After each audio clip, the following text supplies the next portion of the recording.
Hi guys, and welcome to Bedtime History Relaxing.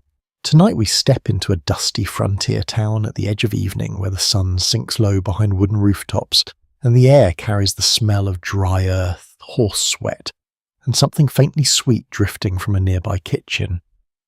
The street is not quite quiet, not quite loud, just holding its breath before night begins. You stand there for a moment, taking it in boots, pressing into packed dirt, a breeze brushing your sleeves as if reminding you that whatever comes next, it will not be gentle.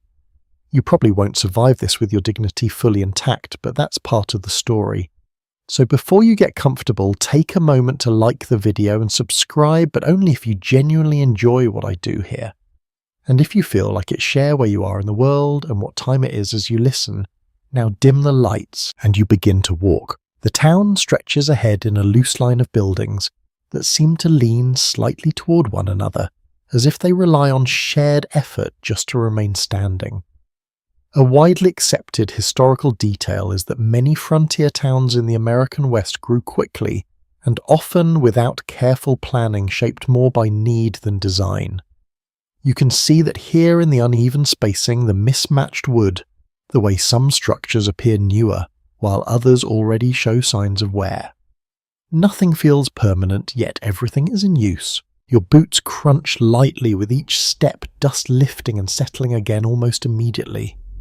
The sound is soft but noticeable in the open space. A horse tied nearby shifts its weight, leather creaking tail flicking lazily against its side. Somewhere farther down the street, a hammer taps wood in a slow, steady rhythm, as if someone is still finishing the day's work while others prepare for the night. You pass a small storefront with a dim window. Inside, shelves hold simple goods: flour sacks, tin containers, bolts of fabric. The door is closed now, but the faint smell of grain and wood lingers in the air. It reminds you that daytime life here is practical, measured, built around survival and routine, but that is not where you are heading. Your attention drifts forward, drawn toward a different kind of building. It stands slightly larger than the others, its front more open, its windows glowing with warm light that spills out onto the street in uneven shapes. The sound reaches you before anything else fully does. Laughter not entirely relaxed, voices layered over one another, a piano slightly out of tune pressing out a melody that rises and falls without much concern for precision. The saloon. It does not announce itself loudly. It does not need to. The swinging doors at the entrance move just enough to suggest constant motion. People going in, people coming out, some steady, some not. You slow your steps without fully realizing it. There is a moment here just before you reach it where the outside world still holds you. The air is cooler, the sounds more spaced out, the space around you still open. Once you cross that threshold, everything will change. Not suddenly, not dramatically, but completely. A curious historical note is that saloons in the late 19th century often served multiple purposes beyond drinking establishments. They were places for social gathering, business discussions, political talk, and sometimes even informal employment arrangements. In towns like this, they were not just part of life, they were central to it. You pause just long enough to notice the details. The wood of the building is worn near the entrance darker where countless hands have pushed the doors open. The edges are smooth in some places, rough in others. A lantern hangs nearby its flame, steady but soft, casting light that does not quite reach the ground. A man steps out ahead of you, brushing past with a muttered word you cannot fully catch. His hat is tilted slightly forward, his movements loose but not entirely uncontrolled.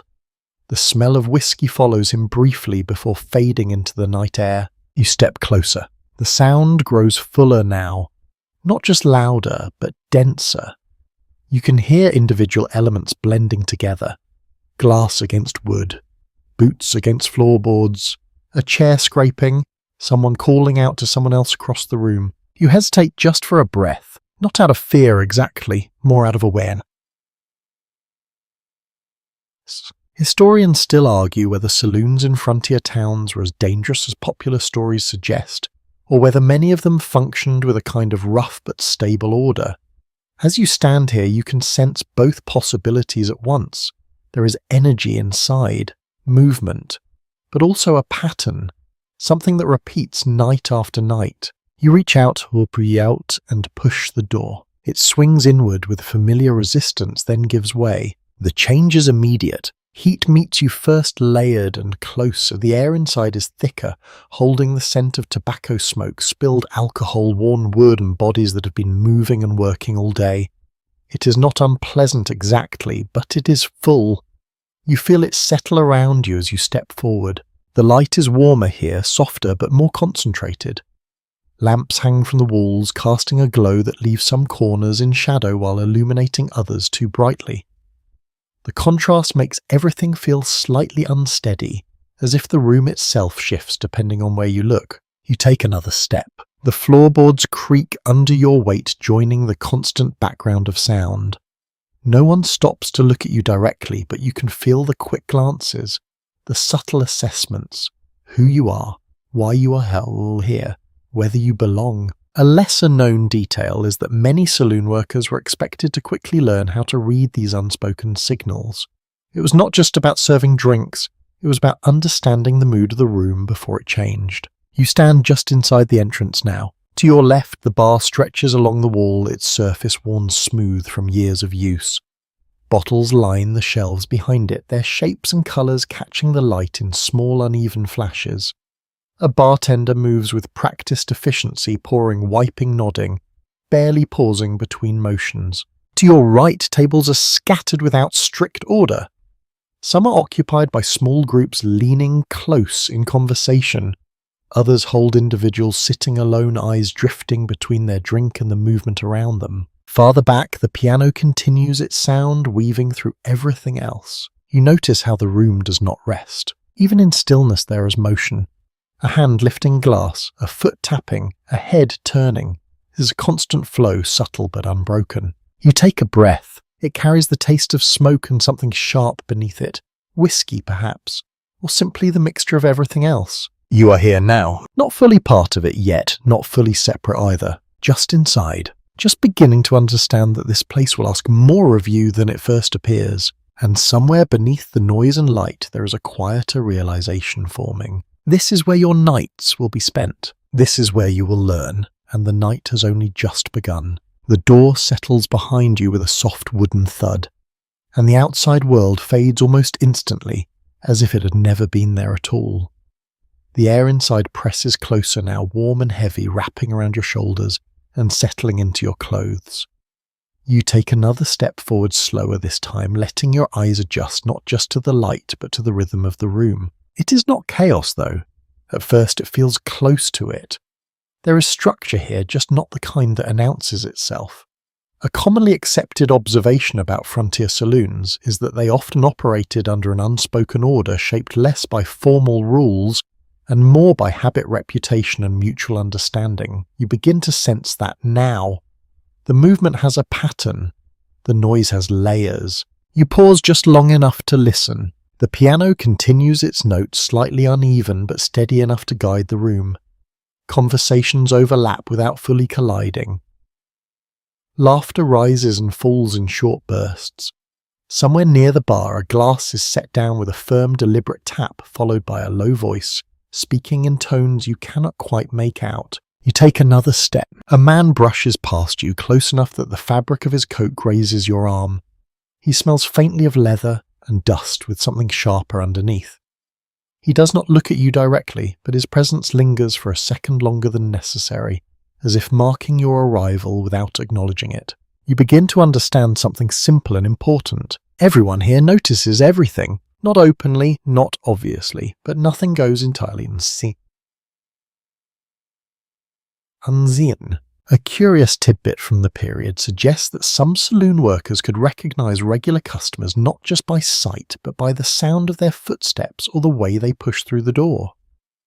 As you stand there, you realize how possible that feels. Each movement carries its own small signature. Each person brings a slightly different rhythm into the space. Your eyes drift toward the bar again. The bartender moves with a kind of quiet confidence, hands steady, motions efficient. He does not rush, but he does not pause either. A bottle tilts, liquid pours. A cloth wipes the surface in a practiced arc. Coins pass from hand to hand without much attention, yet never seem to go missing in that moment. You watch for a second longer than you intend. There is something reassuring in that repetition, something that suggests stability even in a place that feels anything but stable. You shift your weight slightly. The floor beneath you gives a soft creak, and for a brief moment the sound feels louder than it should. You notice a glance from a nearby table, quick measuring, then gone. You are still being read. Scholars continue to debate how much of saloon life relied on these silent evaluations, but standing here it feels undeniable. Before words are spoken, before introductions are made, you are already part of the room's quiet calculations. You take another breath slower now. The smoke hangs in thin layers rising toward the ceiling, but never quite leaving. It softens the edges of things blurring lines, just enough to make the room feel slightly unreal. Lamps glow through it, their light diffused into warm halos. You move a little farther in, not too quickly. There is a sense that moving too fast would draw attention. Moving too slow might do the same. So you find a middle pace steady and unremarkable, as if you have done this before, even if you have not. A chair scrapes nearby, the sound sharp against the softer background noise. Someone laughs louder than necessary, then stops just as suddenly. The piano shifts into a new tune without warning. The transition slightly uneven, but accepted without comment. You begin to notice how little anyone reacts to change. It is not that things do not shift, they do, constantly. But the room absorbs those shifts, smoothing them out, folding them into the ongoing flow. You pass a table where two men sit facing each other, cards spread between them. Their expressions are calm, but their eyes are fixed, focused in a way that suggests more is at stake than the casual posture might imply. Coins rest near their hands, small stacks that catch the light when they move. You do not linger. Another lesson forming quietly. Look, but do not stare. Notice, but do not interfere. A lesser-known historical detail is that many saloons served as informal gambling halls where games of chance were as much a part of the environment as drinking. For workers, this meant navigating not just noise and movement, but tension that could rise without warning. You continue forward. The bar is closer now, its surface reflecting the lamplight in dull worn patches. You can see the marks left by years of use, scratches, rings from glasses, small imperfections that tell their own quiet story. You rest your hand lightly on the edge, just for a moment. The wood is smooth but not soft, solid, grounding. The bartender glances at you briefly. Not unfriendly, not welcoming either. Just a quick acknowledgement, as if to say you have been seen and measured and for now accepted. You feel something shift inside you. Not confidence exactly, but a beginning. You are no longer just at the edge of the room. You are within it. The sounds feel slightly less overwhelming now. The smells less sharp, the movement more predictable. You turn your head slightly, taking in the space again, but this time with a different awareness. You notice who stands close to the bar and who keeps their distance, who speaks loudly and who barely speaks at all, who watches others and who tries not to be watched. Patterns begin to emerge, and with them a quiet understanding. This place is not random. It only appears that way at first. You shift your stance, settling your weight more evenly. Your breathing slows. The room continues around you, unchanged and constant, yet you feel yourself adjusting to it, aligning in small subtle ways. There is still much you do not know, but you are starting to see, starting to listen, starting to read what is not being said. And somewhere in the steady rhythm of glass, wood voices and music, you begin to realize that crossing that door was not just a step into a building. It was a step into a different way of paying attention. You remain at the bar for a quiet moment, letting your hand rest lightly against the worn wood as if it might steady you while the room continues its slow, restless motion. The sounds no longer arrive all at once. They begin to separate themselves into something you can follow. A voice here, a laugh there, the steady rhythm of the piano threading gently through everything else. Then, without much ceremony, someone places a folded piece of cloth beside you. You glance down. An apron. It is simple, made of thick fabric, slightly stained, the kind of garment that has already lived many nights before reaching you. You look up and the bartender gives a small nod. Not an explanation, not an instruction, just a gesture that seems to carry an entire expectation within it. You understand. You pick it up. The fabric feels heavier than it looks, as if it holds the weight of all the small tasks it has absorbed over time. You tie it around your waist fingers, working carefully, aware that even this small action might be noticed. A well-established historical fact is that many saloon workers in the 1880s were expected to learn quickly and without formal training. Observation was often the only instruction. Mistakes were corrected not through gentle guidance, but through immediate consequence. You adjust the knot. It holds. Another object appears near your hand. A tray. Wooden, slightly uneven at the edges, marked by use. You lift it, testing its balance. It tilts just slightly enough to remind you that carrying it will require attention, not strength. A faint smile touches the bartender's face, though it does not fully form. He turns away, already moving towards another customer. And just like that, you are part of it. No announcement, no clear beginning. You step away from the bar tray in hand. The room feels different now. Not because it has changed, but because your place within it has shifted. You're no longer just observing, you're expected to move through it, to carry things, to respond, to anticipate. You take a careful step forward. The tray remains steady. Another step. You begin to notice how the space between tables is narrower than it first appeared. Chairs extend at odd angles. Boots stretch out unexpectedly. Movement requires more than simply walking. It requires awareness of where others might move next. A quirky detail often mentioned in accounts of saloon life is that experienced servers could weave through crowded rooms without spilling a drop, even when the floor was uneven and the patrons unpredictable. Watching your own careful steps now that skill feels almost impossible, a voice calls out from somewhere to your left, not sharply, not kindly either, just enough to signal that attention is required. You turn your head. A man sits at a table, hat tipped back slightly, one hand resting near an empty glass. He does not wave. He does not raise his voice again.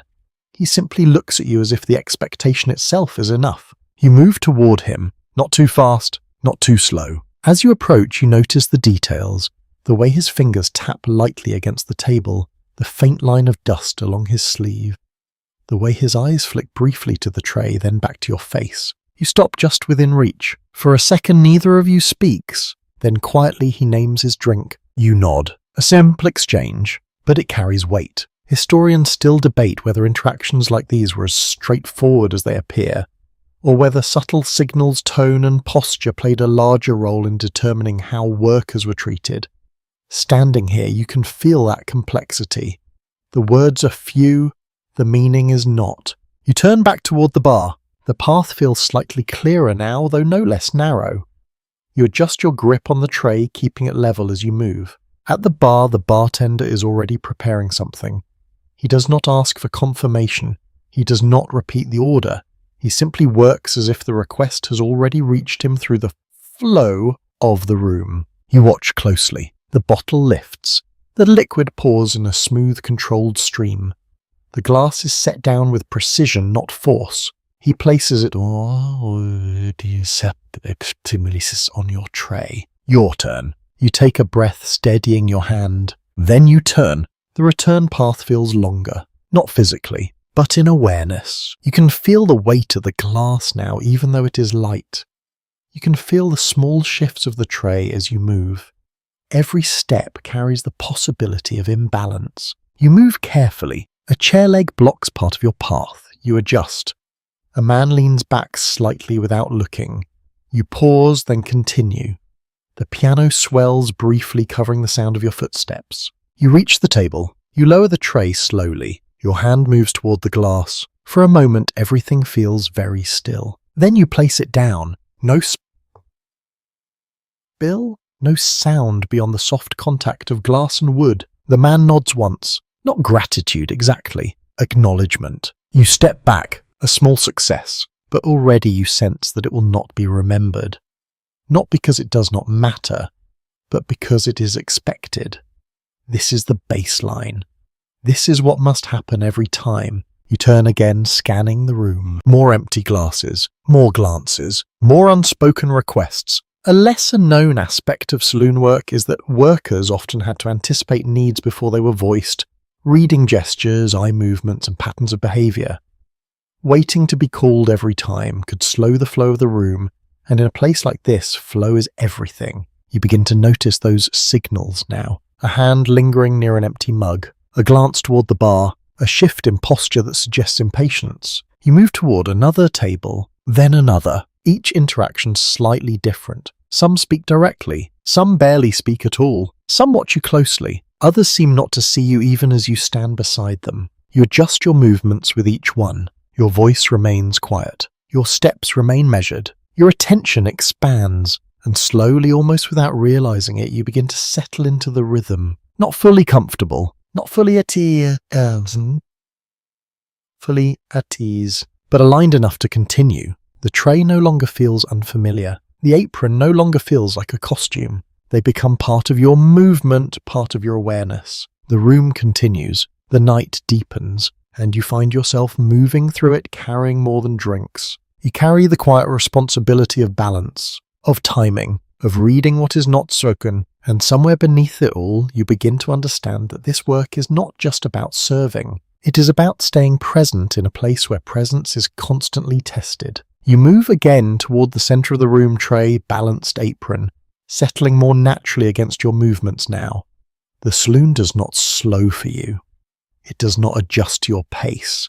Instead, you begin to adjust to it, matching its rhythm in small, careful ways. There is something else you begin to notice. Not just the people, not just the noise, but the rules. They are not written anywhere. No signs on the wall, no list behind the bar.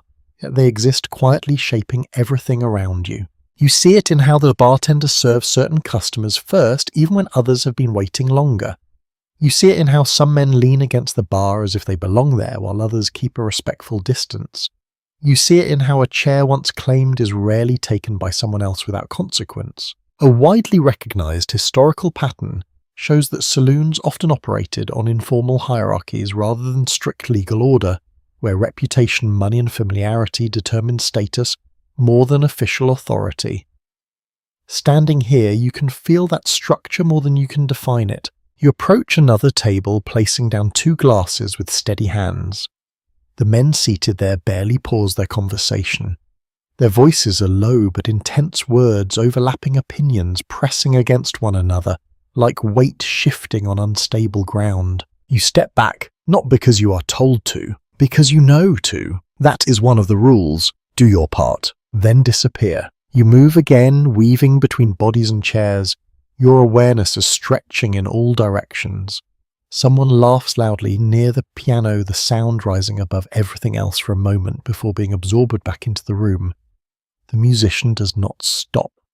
The rhythm continues steady and slightly imperfect, like a heartbeat that has learned to adapt rather than control. An unusual historical detail suggests that in some saloons, musicians were expected to keep playing through arguments or disturbances, not to ignore them, but to soften their edges, to give the room something else to hold on to. Listening now, that feels exactly right. The music does not dominate, it supports. You pass near the bar again. A man stands there, one elbow resting on the wood, speaking quietly to the bartender. There is a different tone in his voice. Not louder, not sharper, but more assured. The bartender listens more closely, nods more quickly. You recognize another rule. Not all voices carry the same weight. You turn, moving toward a cluster of smaller tables near the back. The light here is dimmer, the shadows deeper. Conversations feel more contained, less likely to spill outward.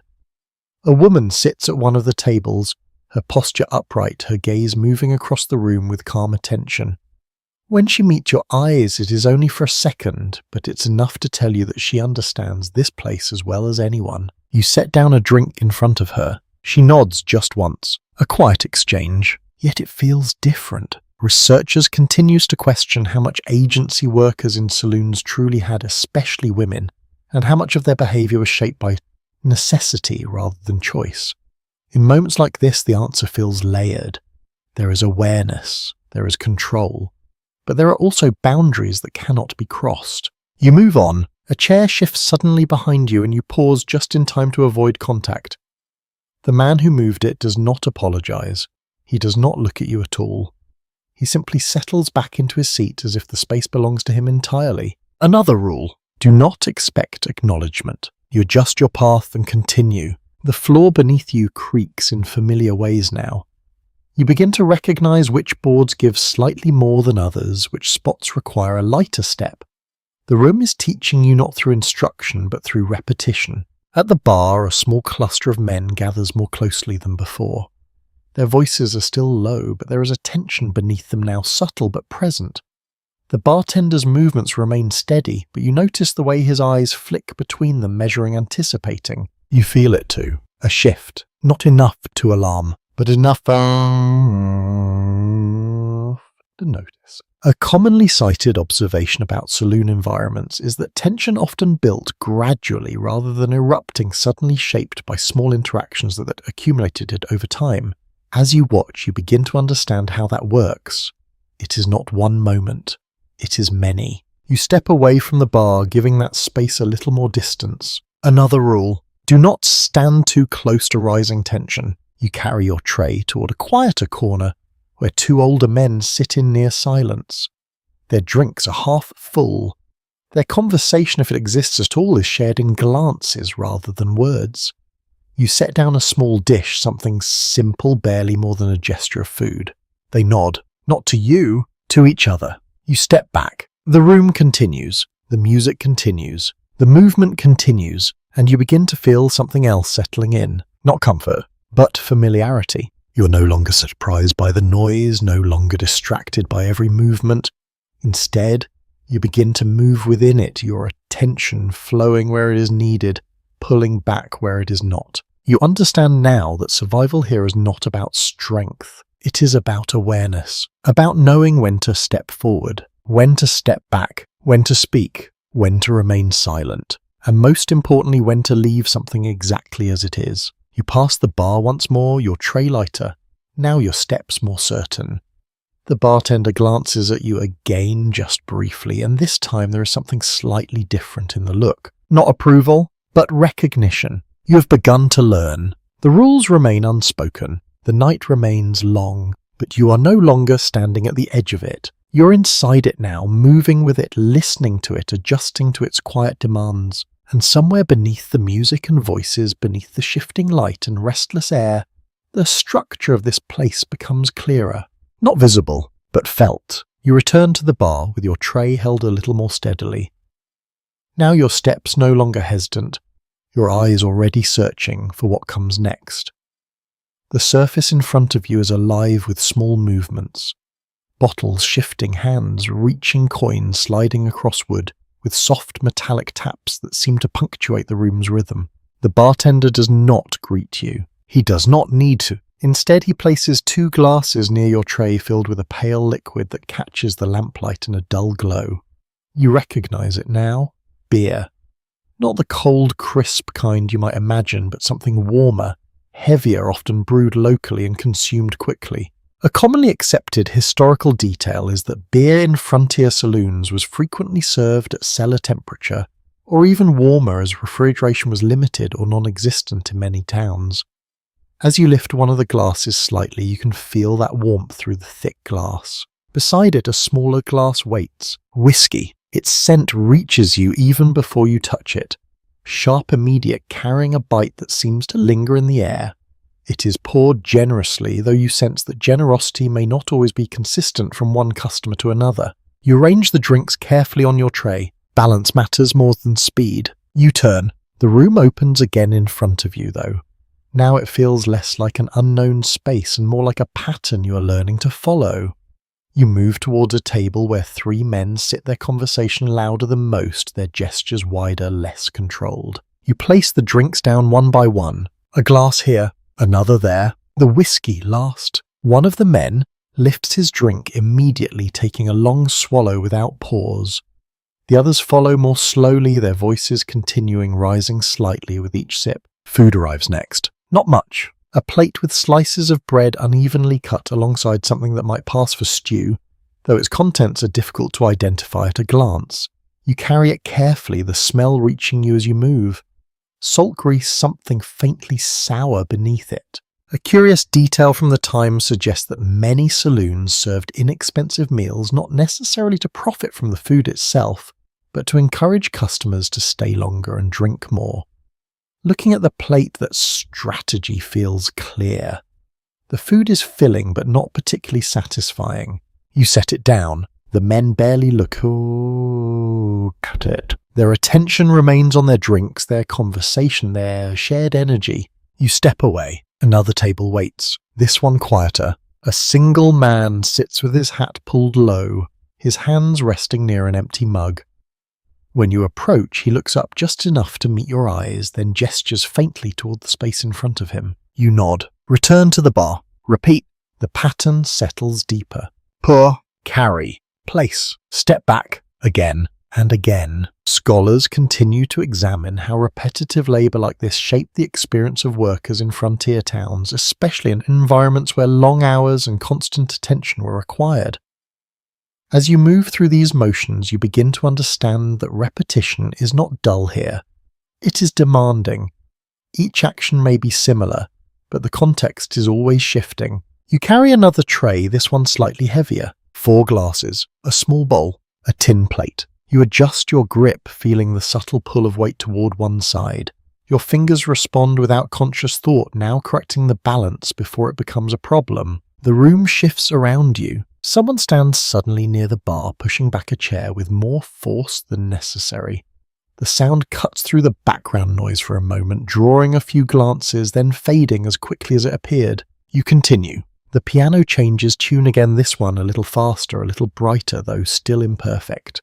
A few voices rise with it, attempting to follow the melody, some more successfully than others. You reach your destination, set the tray down, distribute the items. No spill, no pause. You step back. There is a rhythm now that feels almost like breathing. In, out, carry, return. You begin to notice how the drinks themselves shape the room. Beer slows some people, softening their edges, easing their movements.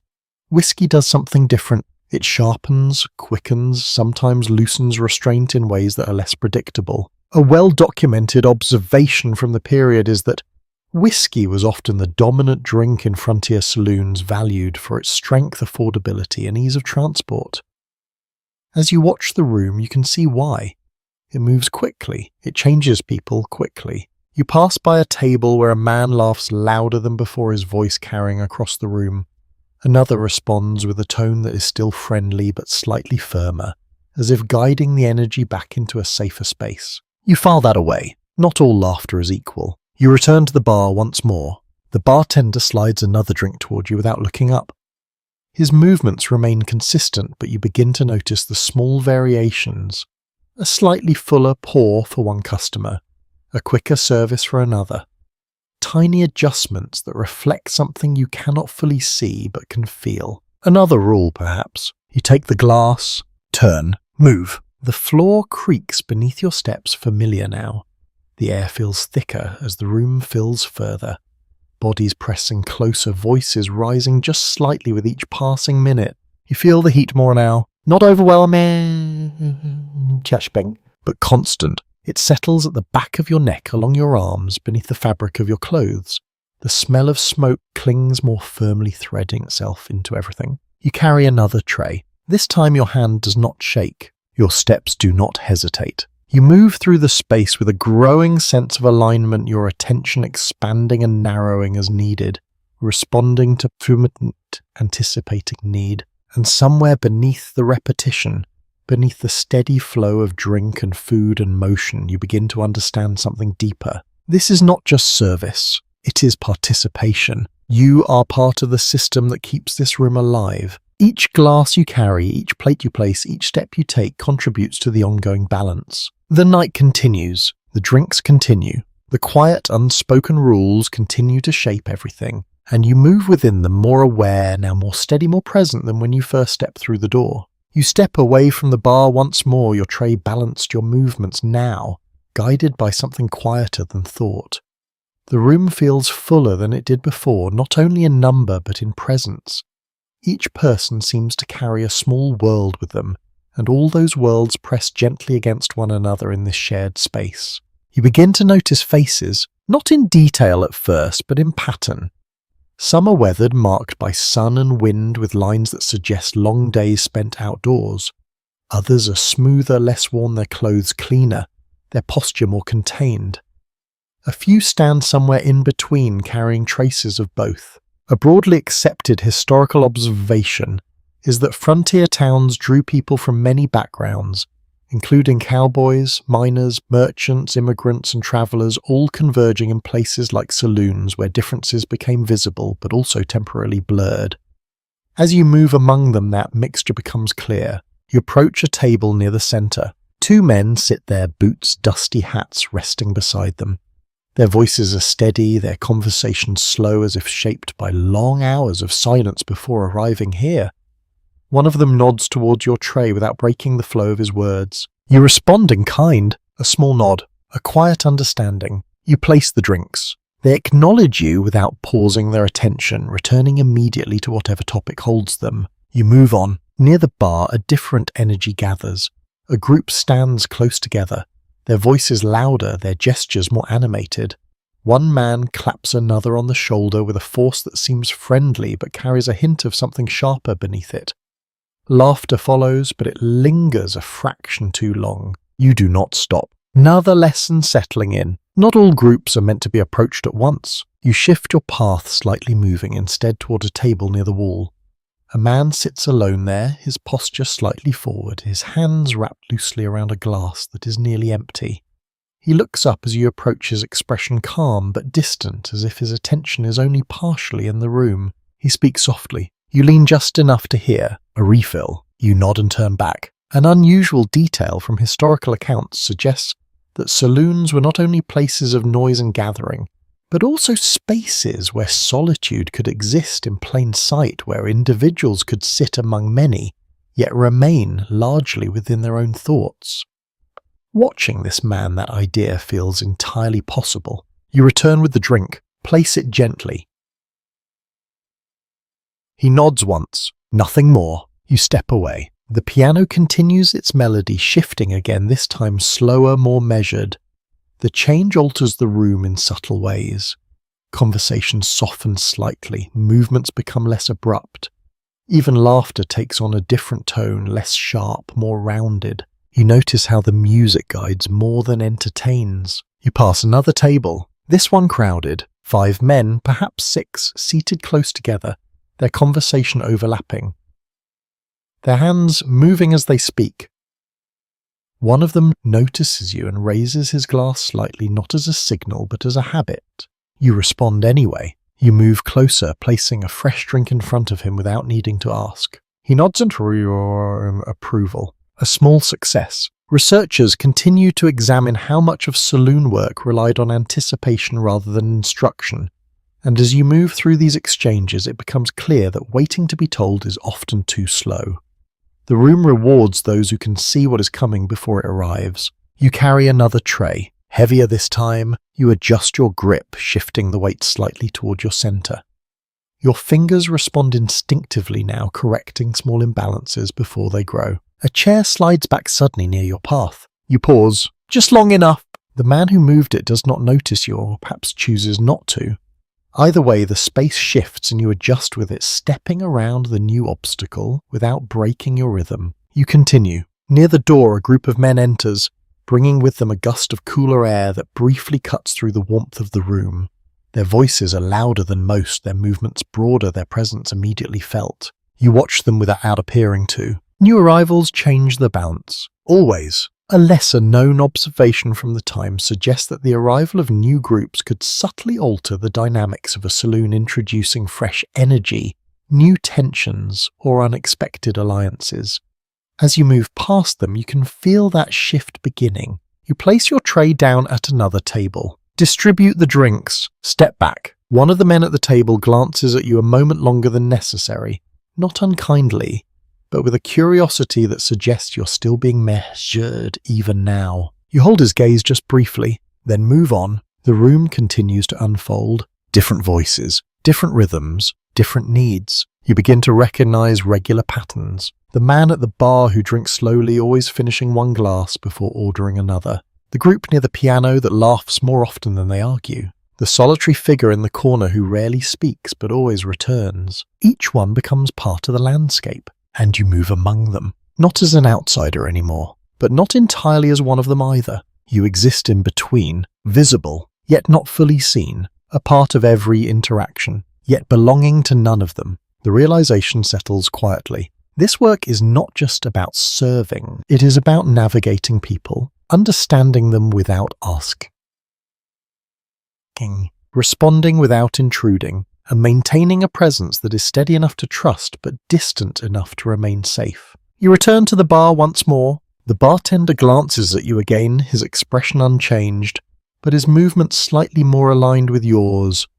He places a drink where your tray will be before you even reach for it. You take it, turn, move. The night deepens, the room fills further, and you continue step by step learning not just how to carry drinks, but how to move through a space where every person brings a different kind of weight. You pass again through the shifting space between tables, your steps now guided less by caution and more by instinct.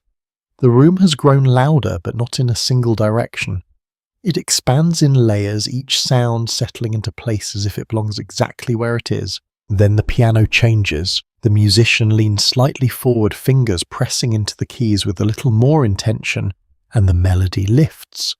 It becomes brighter, quicker, something that invites movement rather than simply accompanying it.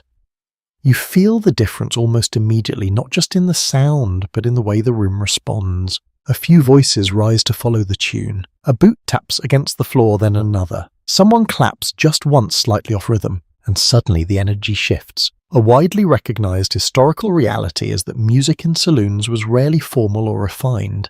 It was often played on out-of-tune instruments by performers of varying skill, yet it held a powerful role in shaping the mood of the space. Listening, now you understand that perfection is not the goal. Presence is. You slow slightly as you move, adjusting your pace to match the change. A man near the center of the room stands not abruptly, but with a kind of casual intention. He sets his glass down, turns slightly, and begins to move with the music.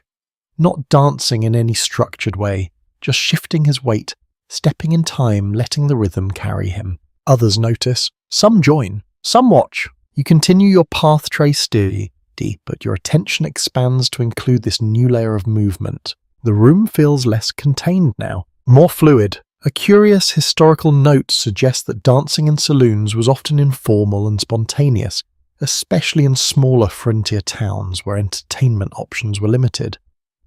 Rather than organized events, these moments arose naturally from music, drink, and shared energy. You pass by a table where two men attempt to follow the melody with their voices. Their singing is uneven, drifting in and out of tune, but no one seems to mind. In fact, it draws a few smiles from nearby tables, a quiet acknowledgement that participation matters more than precision. You set down a pair of drinks. One of the men nods toward you mid-song, his voice continuing without pause. You nod back, stepping away as he lifts his glass, the liquid catching the light as it tilts. Near the piano, a small cluster forms, not tightly packed, but close enough to suggest attention. The musician does not look up often, his focus remaining on the keys, but you sense he is aware of every shift in the room. His tempo adjusts slightly, responding to the energy rather than controlling it. Researchers have long explored how live music in these environments functioned as a kind of social glue, drawing attention away from tension while also creating shared moments of release. As you watch, that idea feels tangible.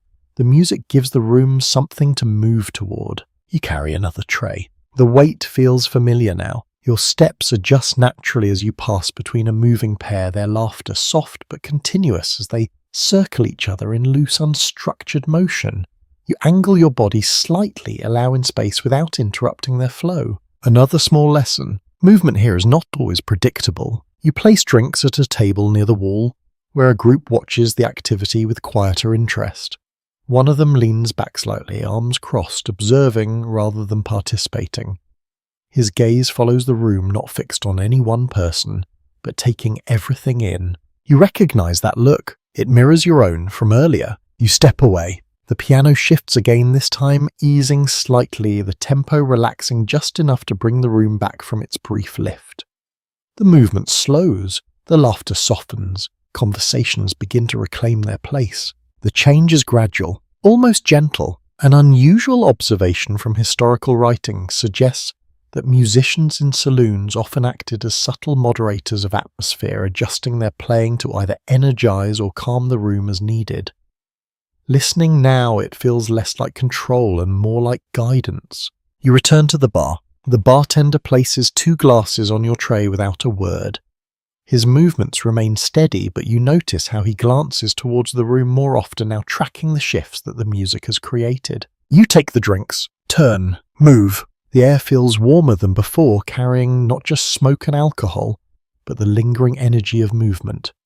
It settles into the sabi, not fully beading, just softening at the edges. You approach another table. This one lively but contained.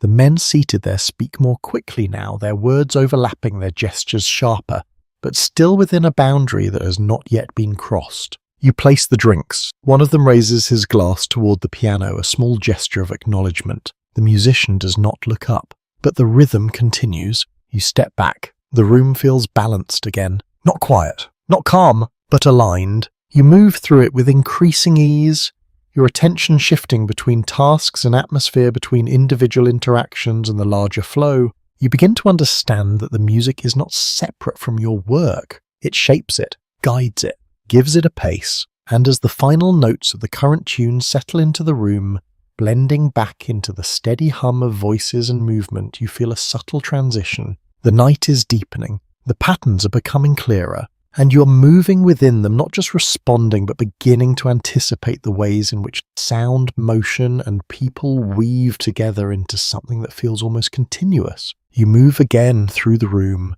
the tray resting more naturally in your hand, your steps guided by a rhythm that no longer feels unfamiliar.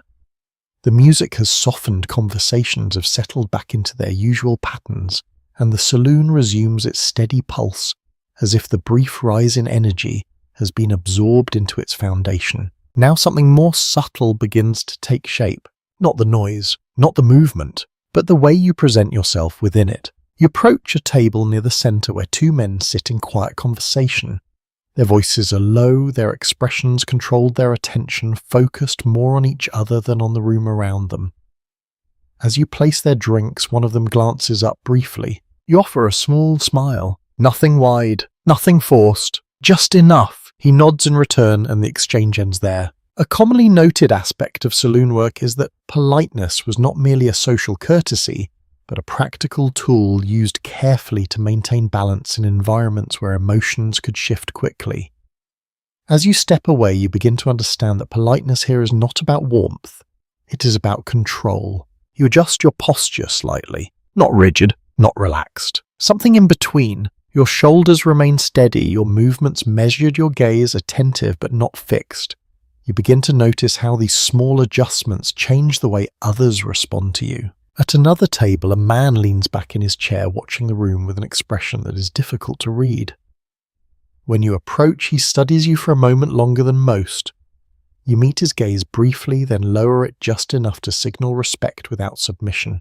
He speaks. His tone is casual but carries a weight beneath it. You listen, nod, respond simply, then step away. You feel it again. That balance. Not too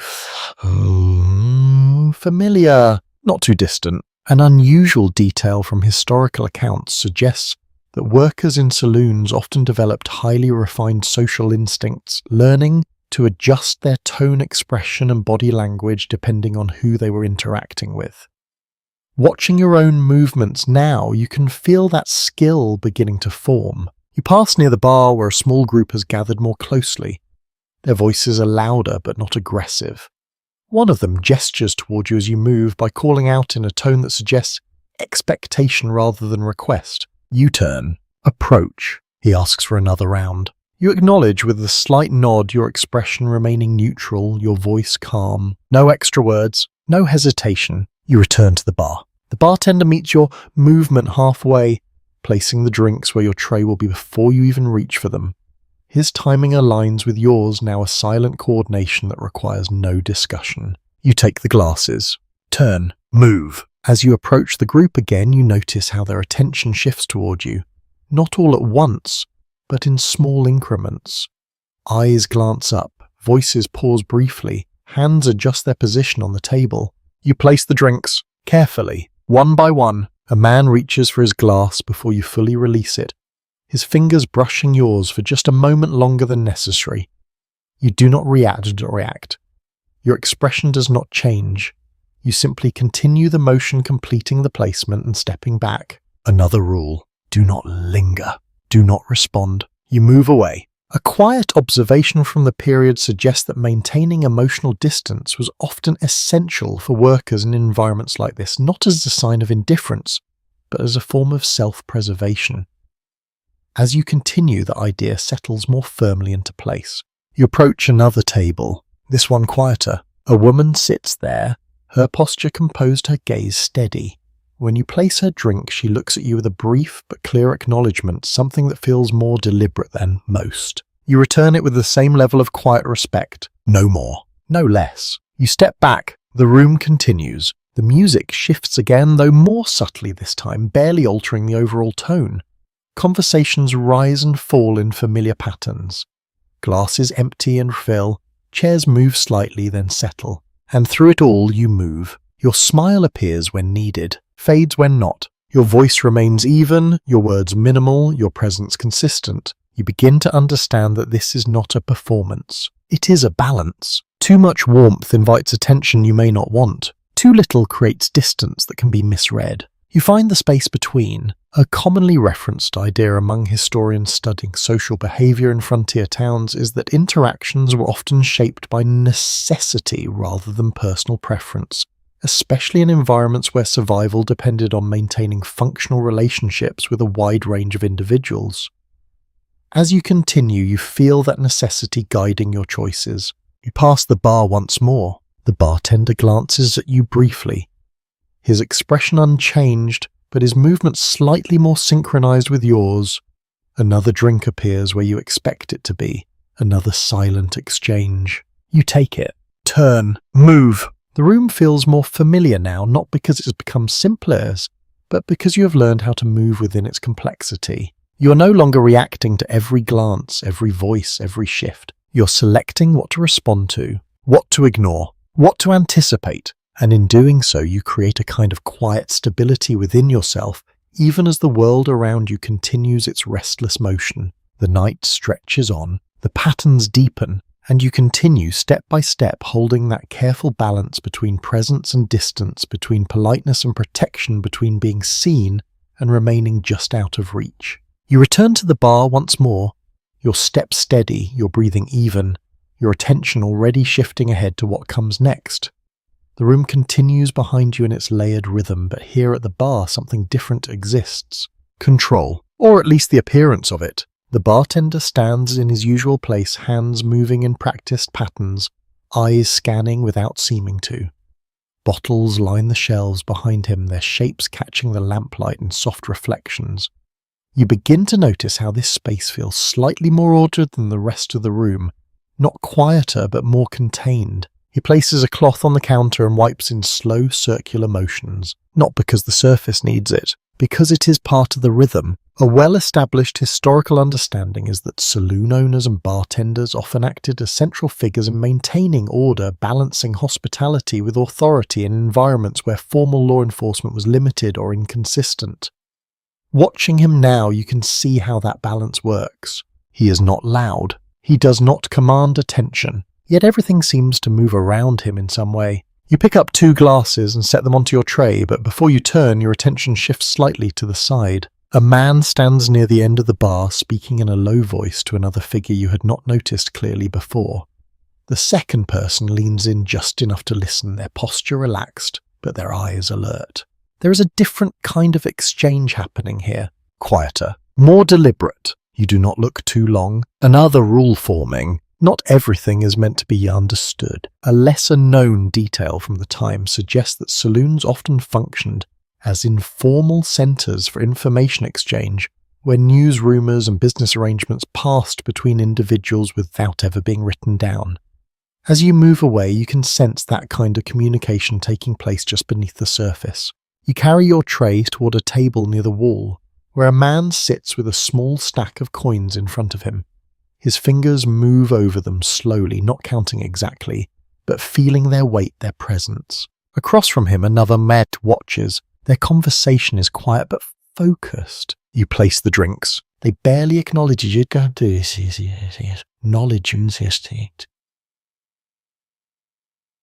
Their attention remains fixed on each other on the small space between them where decisions are being made. You step back. The room continues. But here at this table, time feels slightly different, slower, more precise. You move on. Near the center of the room, another figure stands out. Not because of volume, but because of stillness. A man leans against a post, arms loosely crossed, eyes moving across the room in a way that feels intentional. He is not part of any group. He is not engaged in conversation. Yet he is clearly aware of everything happening around him. You recognize the role even if you cannot name it fully. Observers exist here too. Researchers have explored how certain individuals in saloon environments occupied positions of quiet influence, not always visible, but often connected to the flow of information and control. Watching him, you can feel that presence without needing an explanation. You adjust your path slightly, giving him space without making it obvious. You continue. At another table, a group of men sits with cards spread between them. Their movements are deliberate, their expressions controlled, their attention fixed on the game. Coins rest near their hands, shifting slightly with each round. You place drinks at the edge of the table. No one looks up. No one thanks you. Their focus does not break. An interesting detail from historical accounts is that gambling in saloons was often regulated more by custom and reputation than by formal rules, with players expected to follow certain standards of behavior to maintain trust within the game. As you watch them, you can see that quiet discipline in action. You step away, back toward the bar. The bartender glances at you briefly, then toward the room, then back to his work.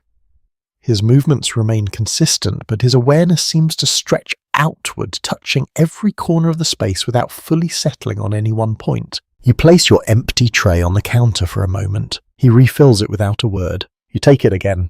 Turn. Move. The room feels denser now. Not just in number, but in interaction. Conversations overlap more frequently. Movements intersect more closely. The air carries a heavier mixture of smoke and warmth. You pass near the door where another group has just entered. Their arrival brings a brief shift in the room's balance, a ripple that spreads outward before settling again. You feel it, even if no one speaks of it. A commonly observed pattern in these environments is that new arrivals could alter the social dynamics of a saloon in subtle but meaningful ways, introducing new relationships, tensions or alliances that reshape the flow of the evening. As you move past them, you can sense that adjustment beginning. You continue your work, placing drinks, collecting empties, moving between spaces, each action small but connected, and gradually a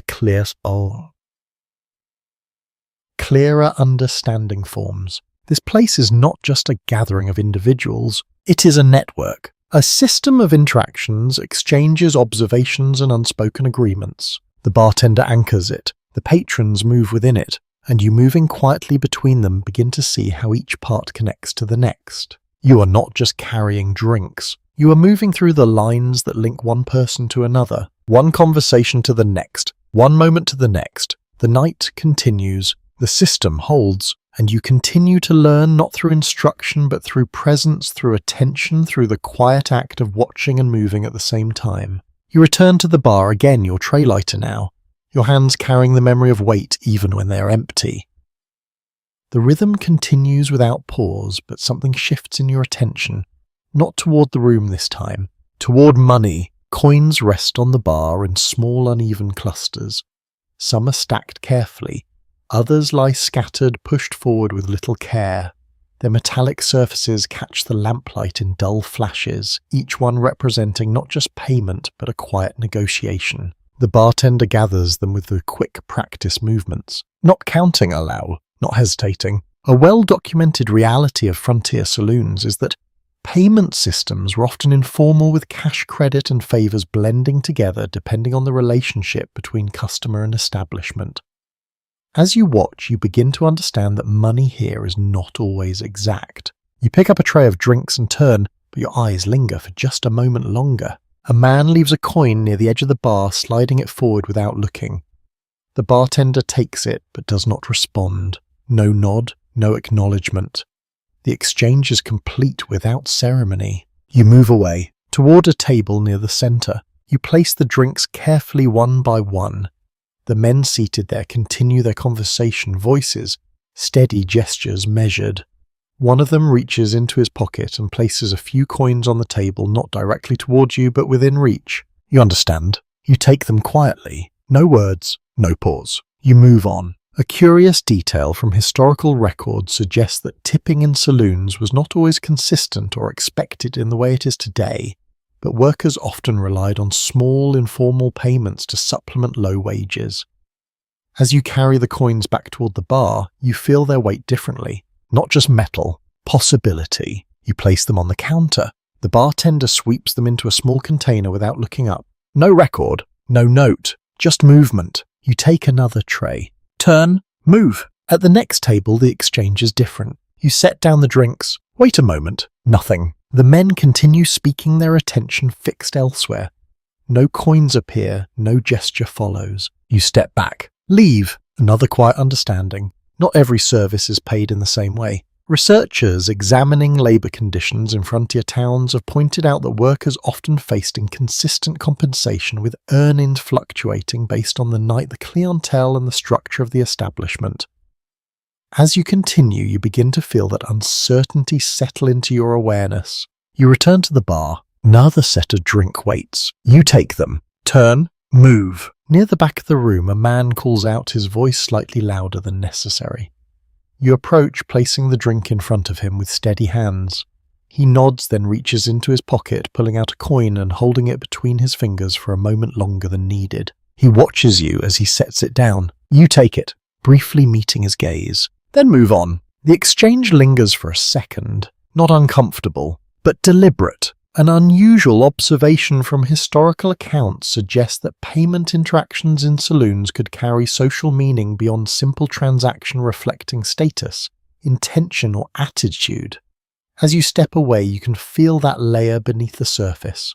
You return to the bar again. Coins accumulate in small amounts, disappear just as quickly. The bartender remains steady, his movements unchanged, his attention divided without appearing scattered. You begin to notice something else. Absence. There are moments where coins do not appear at all, where drinks are served and nothing is returned. Yet the service continues. The flow does not stop. Another rule, perhaps. Some accounts are kept differently. Historians continue to debate how much credit extended within saloons contributed to long-term financial instability for both workers and owners, especially in smaller towns where personal relationships influenced business practices.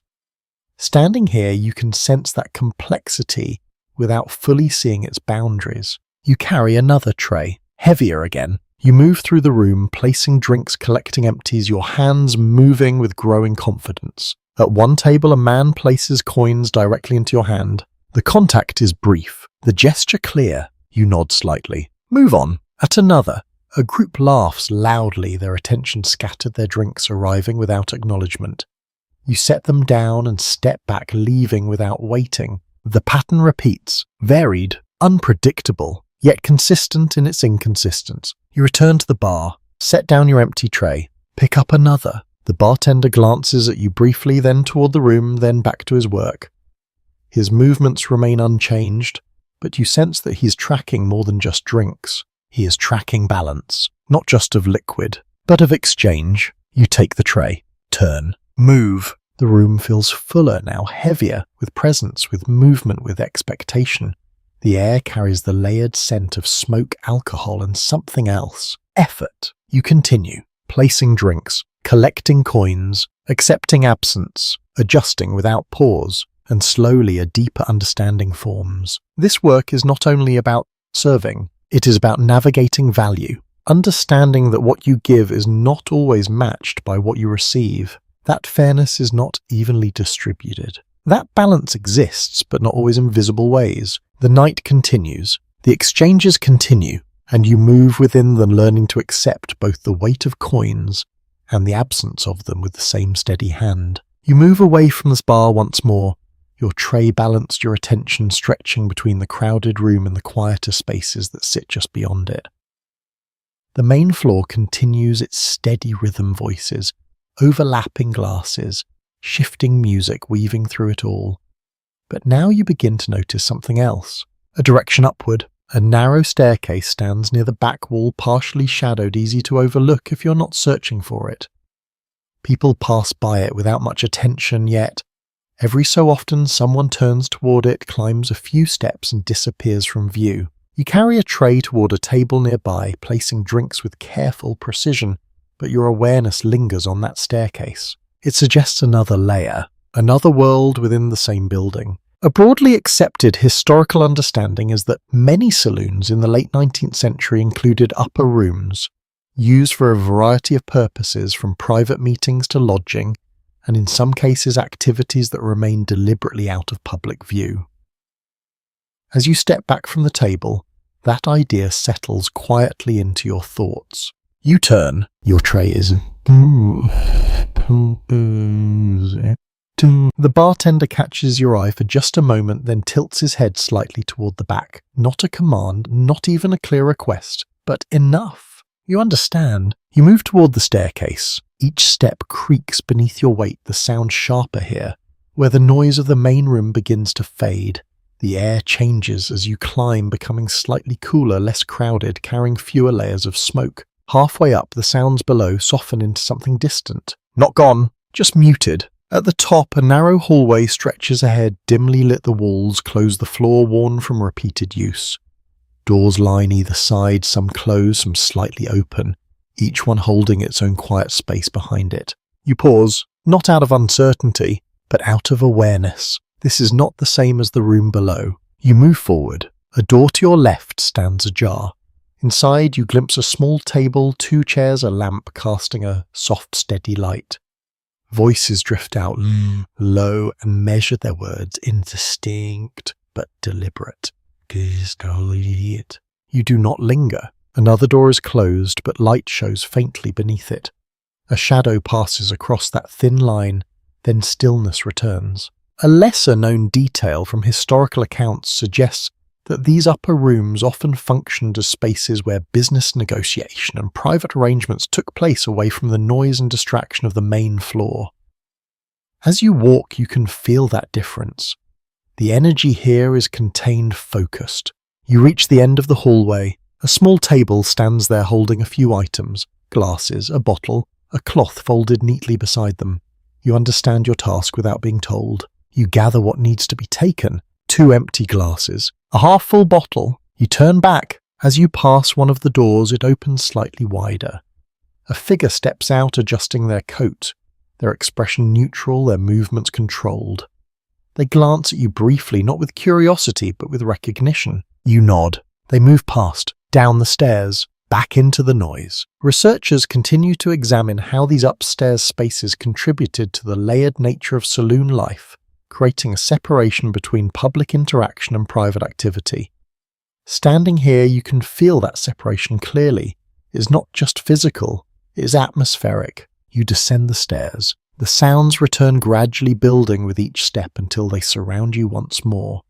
The warmth follows, settling back around you as you reach the main floor. You move toward the bar. Place the items down. The bartender takes them without comment, his hands already moving towards the next task. You take another tray. Turn. Move. The room feels different now, not because it has changed, but because you have seen what exists beyond it. The laughter, the music, the movement, all of it remains, but now you understand that it is only part of the story. You pass a table where 2 men speak in low voices, their heads close together.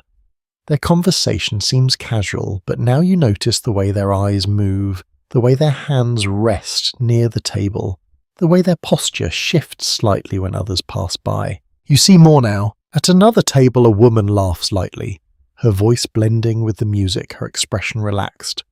Yet there is a brief moment just between breaths where her gaze drifts toward the staircase, then returns. You notice that too. A curious observation from historical writings suggests that for many workers and patrons alike, the saloon existed as both a place of escape and a place of entanglement, where what happened in one part of the building often connected to what happened in another. As you continue, that idea feels present in every corner. You carry drinks, place them, collect empties, but your awareness has shifted. You're no longer only watching the surface. You're noticing the layers, the visible, the hidden, the open, the private, and how they overlap without fully mimicking. You return to the bar again. The bartender glances at you briefly, his expression unchanged, but his eyes sharper, as if confirming that you have begun to understand more than just the mechanics of the work. You take another tray. Turn, move. The night deepens. The patterns grow more complex, and you continue moving between levels, between spaces, between what is seen and what is quietly kept behind closed doors. You step back into the center of the room, tray in hand, and immediately feel the difference. The space has grown tighter, the air thicker, the sounds more layered than before. What once felt busy now feels crowded. What once felt loud now presses closer, more insistent, more constant. Saturday night has arrived fully. The door swings open again, letting in another small rush of cooler air before closing quickly behind a new group. Their boots strike the floor with heavier steps, their voices already raise their presence, filling space before they even settle. A broadly recognized pattern in frontier towns is that weekends, especially Saturday evenings, brought the highest concentration of people into saloons as workers from surrounding areas gathered after long days or weeks of labor. As you look around, that reality becomes clear. There are fewer empty spaces now, fewer pauses between interactions. You adjust your grip on the tray. This will require more attention. You move forward. The path between tables is narrowed. Chairs are pushed closer together. Bodies shift more frequently, sometimes without warning. You angle your steps carefully, weaving through the movement, your awareness extending outward in all directions. A voice calls out, then another. You turn your head slightly, identifying where the requests are coming from, which ones can be handled first, which can wait. Prioritization becomes instinct. You approach the bar. The bartender is already moving faster, though his expression remains unchanged. Bottles lift and tilt in quick succession. Glasses are filled and set down in practiced order.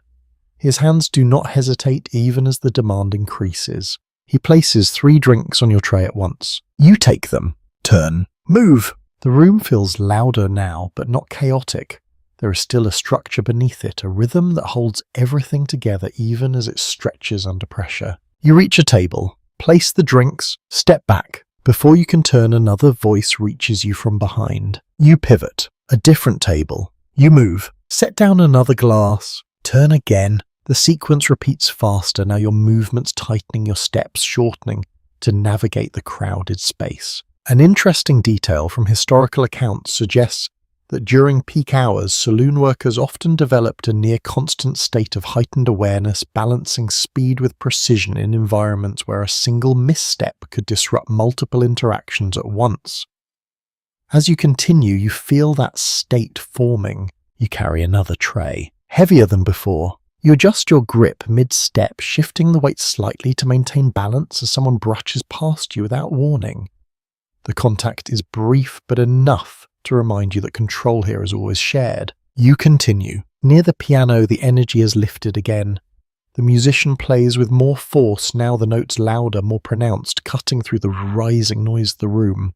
A few people clap along their timing, uneven but enthusiastic. The music pushes the room forward. You pass a table where a group leans close together, their conversation animated, their voices overlapping. One of them reaches out, suddenly tapping the edge of your tray to get your attention. You stop, not abruptly, but firmly. You meet his gaze. He gestures toward his empty glass. You nod once. Turn. Return to the bar. A peculiar historical observation notes that in crowded saloons, physical gestures were often used more than words to communicate needs, especially when the noise level made conversation difficult. As you move, you begin to rely on those signals more, reading hands' eyes posture instead of waiting for spoken requests. You bring the drink back, place it, step away. The man nods in acknowledgement, already turning back to his companions. You move on. The heat builds, not overwhelming, but persistent, settling into your skin, your clothing, the air itself. The smell of smoke thickens, mixing with sweat alcohol and the faint scent of food that lingers from earlier. You carry another tray. Your steps are quicker now, but no less controlled. A chair shifts suddenly in your path. You adjust. A hand reaches out unexpectedly. You lean just enough to avoid contact. A voice rises near the bar, sharper than before, but not yet crossing into conflict. You notice, but continue. Researchers continues to explore how saloon environments could sustain high levels of activity without collapsing into disorder, often relying on shared expectations and the quiet intervention of experienced workers. As you move, you begin to feel that invisible support, the way the room holds itself together through collective awareness. You place another set of drinks, collect empties, turn, move. The cycle continues, faster, tighter, more demanding, yet you remain steady. Your movements align with the pace of the room, your attention narrowing and expanding as needed. Your response is immediate but measured. You begin to understand that this is not just the busiest part of the night. It is the most revealing. Here under pressure, the patterns become clearer. Who remains calm? Who grows louder? Who watches? Who reacts? You pass near the bar again. The bartender meets your movement without looking, placing another glass where your tray will be before you reach for it. The coordination between you has become seamless, a silent exchange that keeps the flow moving. You take it. Turn. Move. The room continues to swell with sound and motion, yet beneath it all a structure holds. And you move within it, not resisting, not controlling, but adapting, matching its pace, carrying your role through the crowded, restless hours of a Saturday night that shows no sign of slowing. You move through the crowd again, your tray steady, your steps measured, yet there is something different in the air now. It is not louder than before, not fuller than a moment ago, but there is a subtle tightening beneath everything.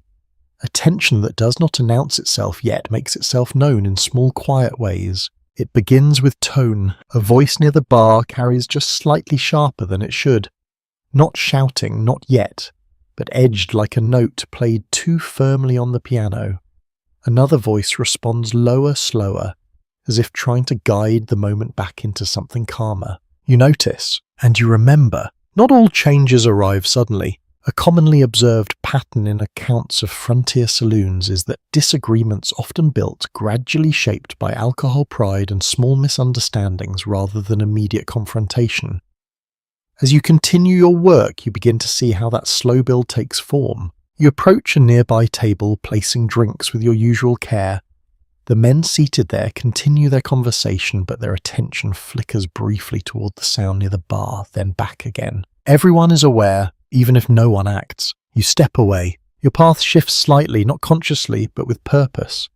You give the area near the bar a wider space, choosing a route that keeps you moving while allowing distance. Another quiet lesson. Position matters. You carry your tray toward a group near the wall. Their voices are still light, their expressions relaxed, but there is a subtle change in how they listen. A pause between words, a glance over a shoulder. The room is beginning to lean in one direction, even if only slightly. An interesting detail from historical writings notes that experienced saloon workers often developed an instinct for sensing rising tension, allowing them to adjust their movements before situations escalated. As you move, you feel that instinct forming, not as a clear thought, but as a gentle pull guiding your steps. You set down a drink, step back, turn. Near the bar, the voices rise again, this time a little louder. A chair shifts, not abruptly, but with enough force to draw attention. The bartender does not stop his work, but his movements change slightly. Slower, more deliberate.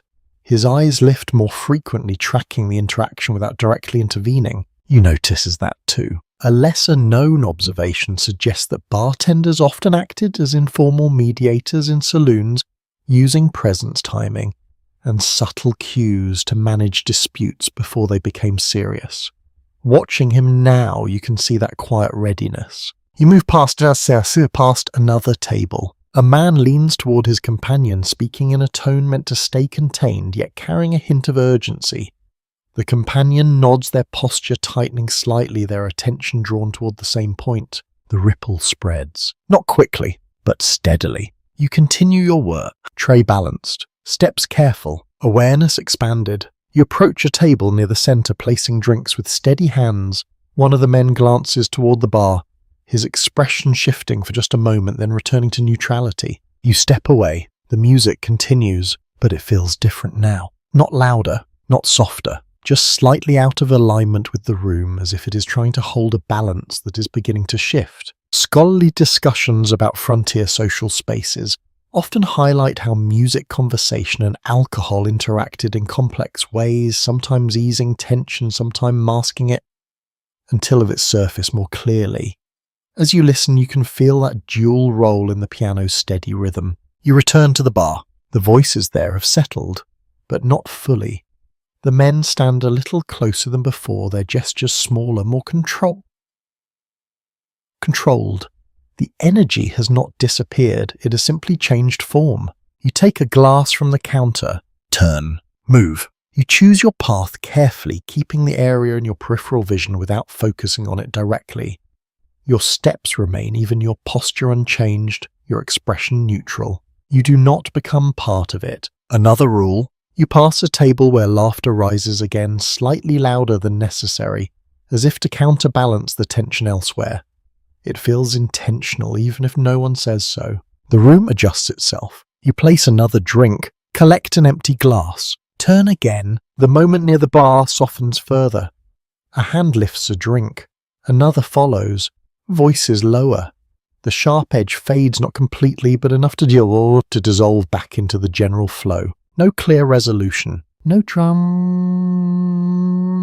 shift. Just a return. Researchers continue to examine how many potential conflicts in saloons were resolved through subtle social pressures, rather than direct confrontation, with participants choosing to step back before escalation. Watching this moment pass, you can see how that might happen. You move through the room again. The tension has not vanished entirely, but it has been absorbed, folded back into the larger rhythm. The music aligns again. The voices settle. The movement continues. You feel your own breathing steady. Your steps remain consistent. Your tension sharp but no longer stretched. And you understand something more clearly now. This place does not avoid trouble. It contains it, shapes it, redirects it, until it either fades or becomes something else. You return to the bar once more. The bartender glances at you briefly, his expression unchanged, but there is a subtle acknowledgement in the look, not of the moment itself, but of your awareness within it. You take another tray, turn, move. The night continues, the balance holds, and you carry on navigating not just the visible tasks, but the quieter shifts that move beneath them, learning to sense when the room tightens, when it loosens, and how to remain steady in between. You return once more to the bar, your tray nearly empty, your hands carrying a memory of motion even as they pause. The room continues its steady hum behind you, but here at this long stretch of worn wood, a different pattern reveals itself. You begin to notice the players, not the ones laughing loudly or calling for drinks, the quieter ones, the ones who watch. At the far end of the bar, a man sits with a deck of cards spread loosely before him. His movements are unhurried, his posture relaxed, yet there is a precision in the way he handles each card, as if every gesture has been practiced many times over. Another man joins him, then another. No announcement, no invitation spoken alone, yet the space gathers around them. A well-established observation from the period is that gambling was one of the central activities in many saloons, often existing alongside drinking and socializing as a primary draw for patrons. As you watch, you can see how easily the table forms, how naturally attention shifts toward it. You carry a tray toward them, set down 2 glasses. No one looks up. Their focus remains on the cards. You step back. Coins appear, small at first, then more. Placed carefully, adjusted slightly, each movement deliberate. You notice how quiet it becomes around that space, not silent but contained. Voices lower. Laughter shifts elsewhere. The game creates its own boundary, a small island within the larger room. An intriguing detail from historical accounts suggests that skilled gamblers often cultivated an air of calm detachment, allowing them to read others while revealing little themselves. Watching the players now, you can sense that stillness, that control. You move on. Near the entrance, another figure stands out. A man with a badge, not polished, not particularly prominent, but visible enough. The sheriff. He does not move through the room with urgency. He does not command attention. Instead, he stands near the door, his presence quiet, his gaze steady, observing without interfering. A commonly accepted historical fact is that law enforcement in frontier towns was often limited, with sheriffs or marshals relying heavily on personal authority and community reputation, rather than constant active intervention. As you pass by him, you feel that balance. He is here, but not involved. Unless needed, you carry another tray. Move toward a table near the center. Place drinks. Step back. Return toward the bar. As you pass the gambling table again, the energy there has shifted slightly. Not tense, not relaxed, focused. The players lean in just a fraction more. A card is placed. A coin is moved. A glance is exchanged. Everything is quiet, but charged. You continue. At another table, a group of men speaks in low voices, their attention divided between their drinks and the game nearby. One of them gestures subtly toward the cards, his expression thoughtful, as if measuring something beyond the immediate moment. Researchers have long examined how gambling in saloons contributed to both social bonding and financial tension, creating situations where outcomes could influence relationships as much as fortunes. As you move, you can feel that dual nature present. You return to the bar. The bartender sets down another drink without looking. His movements unchanged, his awareness stretching outward. He does not watch the game directly, but you sense that he knows exactly what is happening there. You take the glass. Turn. Move. You approach the table again, placing the drink at the edge where it can be reached without disrupting the arrangement of cards and coins. One of the players nods slightly, his eyes never leaving the table. You step back. The game continues. At the door, the sheriff shifts his weight slightly, his gaze moving across the room, pausing briefly on the table, then continuing. He does not intervene. He does not approach, but his awareness is clear. A lesser-known observation from historical records suggests that in many saloons, lawmen often allowed gambling to proceed as long as it remained controlled, stepping in only when disputes arose or order was threatened. Watching this quiet balance, you can understand how that approach worked. You move through the room again. The music continues. The conversations flow. But now you are more aware of the layers. The game, the law, the ownership, the unseen lines connecting them. You begin to recognize how each role exists alongside the others, sometimes cooperating, sometimes conflicting, always influencing the overall balance. You pass a table where two men argue softly over something trivial. Their voices low, their gestures restrained. It does not escalate. It does not draw attention. It remains contained like so many other small tensions in the room. You move on. Return to the bar. Take another tray. Turn. Move. The night deepens further. The air grows thicker. The patterns become more defined, and you continue not just serving but observing, learning how power, chance, and quiet authority move through this space, shaping it in ways that are not always visible but always present. You move again through the room, your tray steady, your steps guided by a rhythm that now feels almost second nature. The air remains thick, the voices layered, the music steady in the background. Yet your attention begins to shift towards something more specific. The women in the room, not as a single group, but as individuals moving through the same space in very different ways. Near the piano, one woman stands with a relaxed posture, her hand resting lightly on the back of a chair as she speaks to a man seated there. Her voice carries just enough to be heard, her expression composed, her presence neither dominant nor withdrawn. At another table, a different woman laughs softly, her tone lighter, her movements more animated though still controlled. She leans in slightly as she speaks, then pulls back just as easily, maintaining a careful balance between closeness and distance. A widely accepted historical understanding is that women working in saloons often occupied a range of roles, including serving drinks, entertaining patrons, or managing aspects of the establishment, each with varying degrees of agency and limitation. As you move among them, that diversity becomes clear. You approach a table where a woman sits alone, not withdrawn, not waiting, simply present. You place a drink in front of her. She meets your gaze briefly, her expression calm, her eyes attentive. There is a quiet awareness there, a recognition that does not require words. You nod, step back, move on. A curious detail from historical accounts suggests that many women working in saloons developed highly refined social awareness similar to what you're beginning to experience, allowing them to navigate complex interactions while maintaining personal boundaries. Watching them now, you can see that awareness in action. You pass near the bar where another woman stands speaking with the bartender. Their exchange is brief, efficient, without unnecessary words. She takes a glass, turns, and moves into the room with a confidence that suggests long familiarity with the space. You follow your own path, carrying drinks, placing them, collecting empties, but now you begin to notice the differences in how interactions unfold. At one table, a man leans too far forward as he speaks, his tone overly familiar, his gestures slightly exaggerated. The woman across from him responds with a measured smile, her posture unchanged, her eyes steady. She redirects the conversation gently, without confrontation, without withdrawal. The moment passes. Balance restored. Researchers continue to examine how women in frontier saloons managed complex social expectations, often balancing economic necessity with personal safety and reputation. As you watch, you begin to understand that this balance is not static.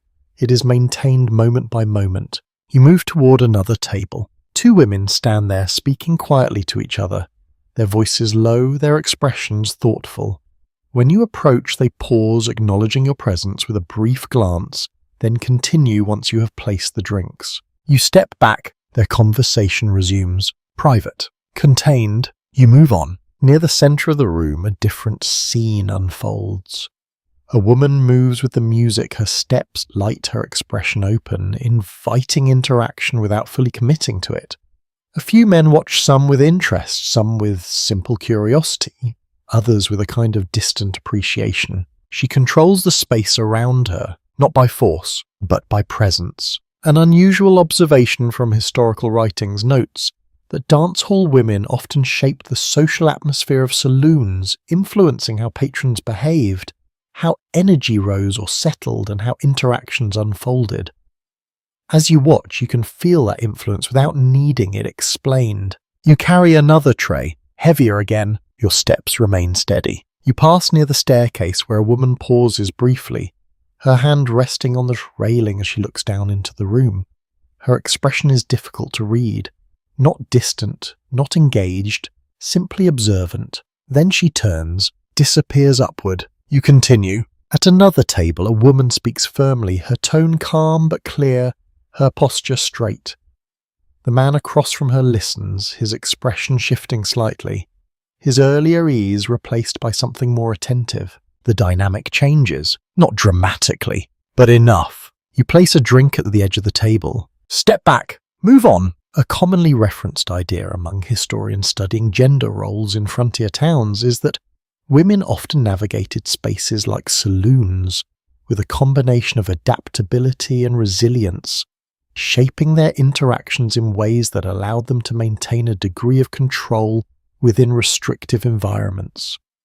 As you continue, you can see that adaptability in every movement, every glance, every choice. You return to the bar. The bartender places another drink on your tray. You take it, turn, move. The room continues. The patterns deepen, and your awareness expands further. You are no longer only reading the room as a whole. You are reading individuals, their choices, their adjustments, their boundaries. You begin to understand that survival here is not only about physical movement or quick reactions. It is about understanding people, recognizing the ways they protect themselves, the ways they assert control, the ways they navigate a space that offers both opportunity and risk. You move through it all, quietly, steadily, carrying not just drinks but a growing awareness of the many lives unfolding around you, each one shaped by the same room yet experienced in entirely different ways. At last, the night begins to loosen its grip. Not all at once, not with a clear signal, but in small, almost unnoticed ways. A chair is left empty a little longer than before. A voice that once carried now fades into a quieter tone. The piano slows, then pauses, then resumes with a gentler touch, as if the room itself is growing tired. You feel it too, a subtle shift. The peak has passed. You move toward a table near the wall, collecting 2 empty glasses, the faint ring of their edges touching sounding, softer than it did earlier. The men who sat there are gone now, their presence reduced to a few crumbs, a smudge on the wood, the lingering warmth of a place recently occupied. A broadly supported historical insight suggests that saloons often experienced a gradual tapering of activity late at night rather than an abrupt closing with patrons leaving in waves, depending on their stamina obligations or the state of their pockets. As you look around, that pattern becomes visible. You carry the glasses back to the bar, set them down. The bartender takes them without comment, his movements slower now, though still precise. He wipes the surface again, not because it needs it, but because it is what comes next. Routine continues even as the energy fades. You take another tray. Move again. The room feels larger now, spaces opening where bodies once pressed close.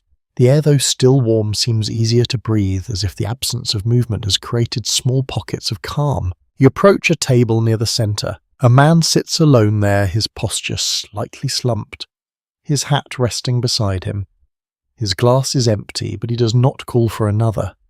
Instead, he stares at the surface of the table, his gaze unfocused, as if the night has taken more from him than it has given. You pause for a moment. Not long, just enough to notice. Then you move on. A curious observation from historical accounts notes that the final hours in saloons often revealed a quieter side of frontier life where the noise and bravado of earlier hours gave way to fatigue, reflection, and sometimes regret.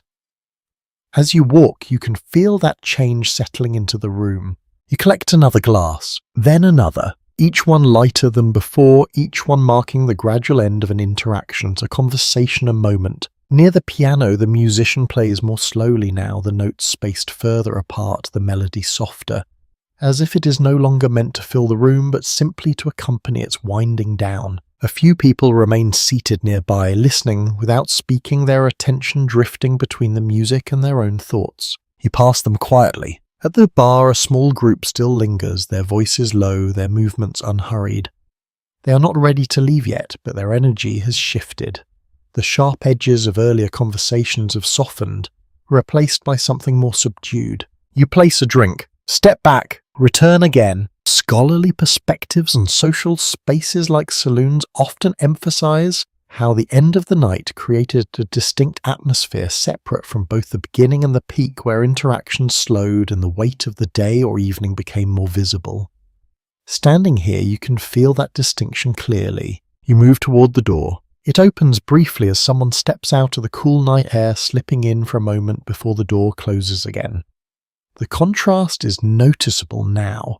The outside feels distant, quieter, almost unreal compared to the room you've been moving through.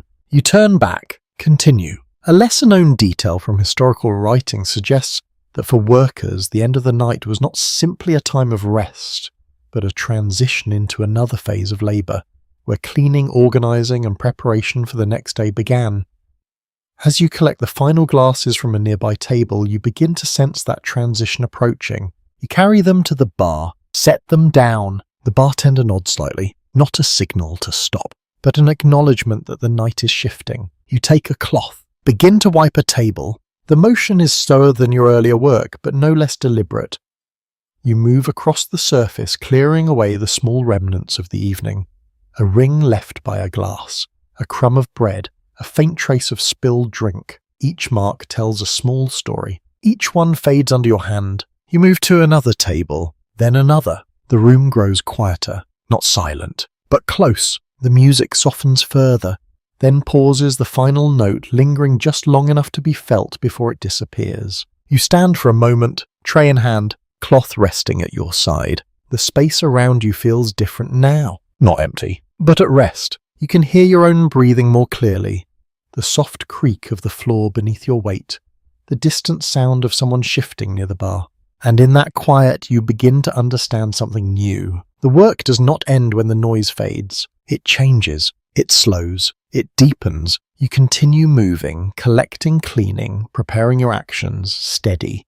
Your mind settling into the calmer rhythm that follows the long, demanding hours of the night. And as the final voices soften as the last glasses are cleared, as the room begins to return to something closer to stillness, you remain within it, carrying the quiet continuation of work that does not draw attention, but completes the cycle. Morning does not arrive all at once. It seeps in. You notice it first in the light. A thin grey tone presses gently through the windows, softening the lamplight that still hangs in the room.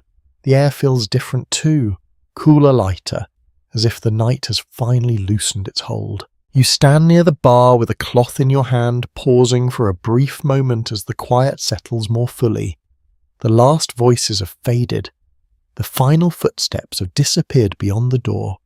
What remains is the space itself, and the work that continues. You begin again, not with the speed, but with steadiness. A broadly recognized reality of life in saloons is that much of the labor happened out the hours most people witnessed it, with cleaning, resetting, and preparation forming a significant part of a worker's routine. As you move toward the nearest table, that truth becomes immediate. You wipe the surface, slowly removing the faint marks left behind.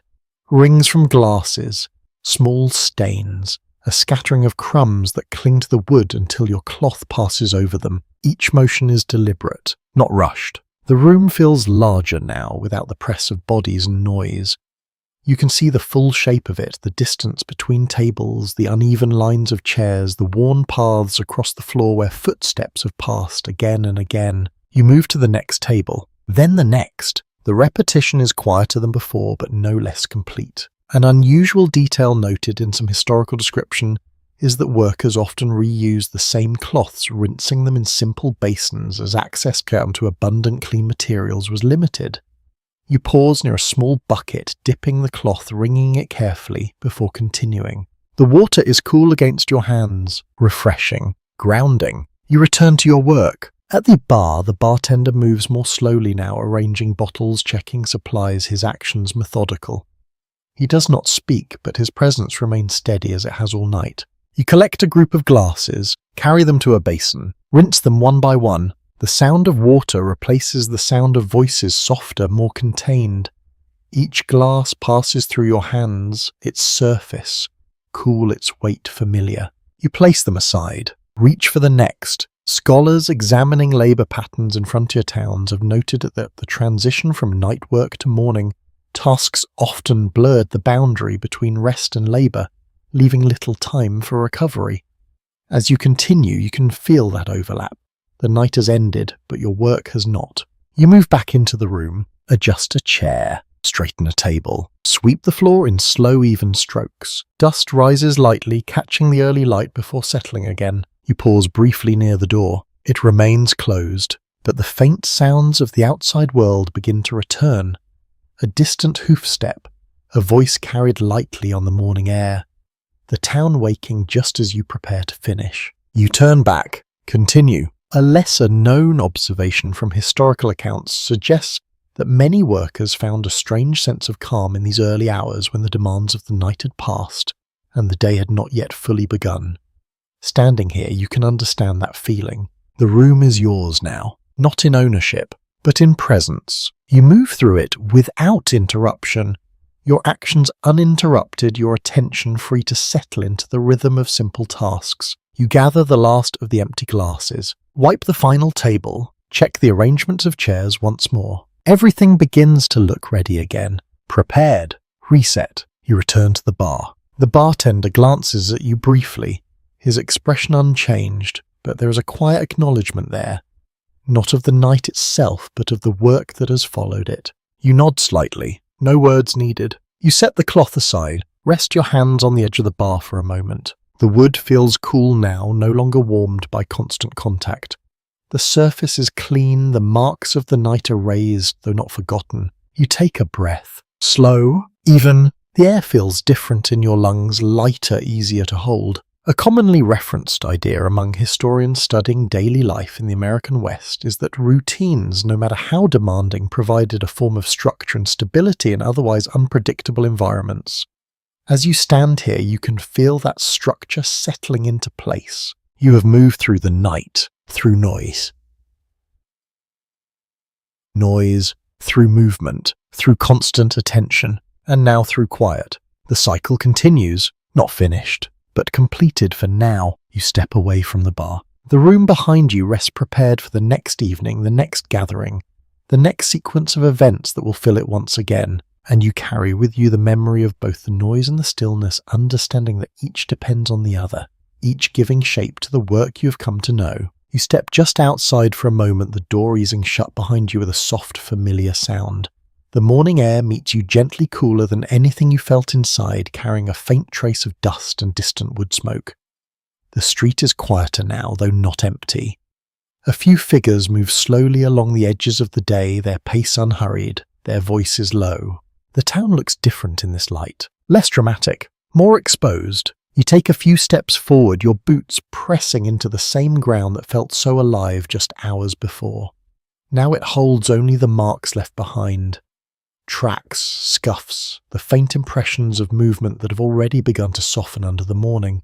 A widely accepted historical observation is that frontier towns often maintained a dual identity, lively and unruly at night, but practical and restrained during the day, shaped by work routine and social expectation. As you look around, that contrast becomes clear. A man passes you, carrying a bundle of supplies, his expression focused, his attention fixed on the task ahead. He does not glance toward the saloon. He does not linger. For him, the day has already begun in a different way. You turn your head slightly. Across the street, a small group stands near a storefront, speaking quietly.